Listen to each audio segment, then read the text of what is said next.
Doté de l'aéroport international Blaise Diagne d'un poumon vert et ainsi réduire les émissions de CO2, c'est ce qui explique la campagne de reboisement initiée par les autorités de l'AS, la structure qui gère l'aéroport. Aujourd'hui, nous avons eu le plaisir et l'honneur d'accueillir Monsieur le ministre des Transports aériens et du Tourisme pour procéder à la plantation du premier arbre de ce qui va devenir ultérieurement un arboretum, c'est-à-dire une surface où nous allons retrouver beaucoup de végétaux. Ces végétaux, bien sûr, auront la première fonction d'embellir l'aéroport. Ce que je peux vous dire, c'est que l'aéroport est une entreprise responsable.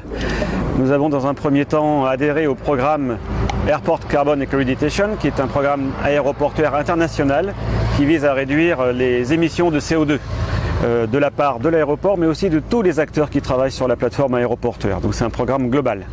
C'est la première étape. Ensuite, nous sommes engagés vers une réduction des déchets dans la droite ligne de ce que nous a dit le président de la République, M. Macky Sall. Et donc nous sommes un aéroport, nous sommes en voie d'être un aéroport zéro déchet.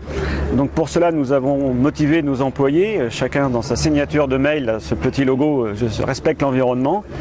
Nous émettons moins de papier, nous avons banni les déchets plastiques, nous bannissons petit à petit les équipements à usage unique, comme les gobelets, etc., pour remettre du réutilisable. Et enfin, nous avons commencé à mettre le tri sélectif dans le terminal, de manière à inciter les passagers à séparer leurs déchets. Cette campagne, qui par ricochet rentre dans le cadre de la protection de l'environnement, concerne les 14 hectares qui entourent l'aéroport international Blaise Diagne. Dans le cadre de notre empreinte environnementale et la protection et le développement de l'environnement, nous avons lancé en compagnie de l'association Océanium, qui est représentée par madame juste à côté de moi, cette opération tout d'abord de lancer de graines dans les 14 hectares qui entourent l'aéroport et en commençant aussi par les villages alentours et particulièrement le site de recasement. Nous avons lancé ces graines, nous avons planté des arbres, nous allons prochainement planter des arbres fruitiers et ces arbres ont la vertu de donner une bonne image au village pour les habitants, mais aussi de limiter les émissions de poussière, de fixer l'eau et donc que des vertus écologiques et environnementales pour tout le monde. Et enfin, sur l'aéroport, nous allons continuer notre démarche en plantant de plus en plus d'arbres et de végétaux. Venu présider la cérémonie officielle de lancement de cette campagne de reboisement, Alioune Sarr, ministre du Transport aérien et du Tourisme, s'est réjoui de cette initiative de l'AS qui épouse totalement la politique définie par le président de la République en ce qui concerne l'environnement. C'est d'abord la traduction d'une vision du chef de l'État, le président Macky Sall, qui dès sa prestation de serment indiquait la voie pour un Sénégal avec zéro déchet.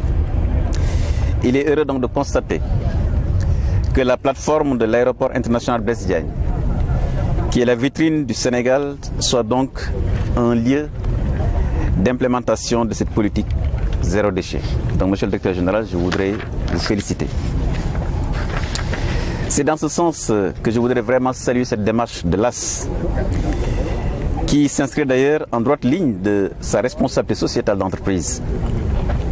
Par ses actions de reboisement, vous avez voulu traduire de fort belle manière, monsieur le directeur général, votre responsabilité sociétale d'entreprise, car par cette initiative, vous associez l'utile environnemental à travers l'opération lance-semence de 300 000 graines sur une superficie de 14 hectares dans la zone tampon autour de l'aéroport et ici le site de recasement. Vous avez également prévu de planter des arbres à la devanture du salon d'honneur, comme on est en train de le faire ce matin, pour en faire un poumon vert et au niveau également des autres sites. Cela en parfaite collaboration avec l'AIBD.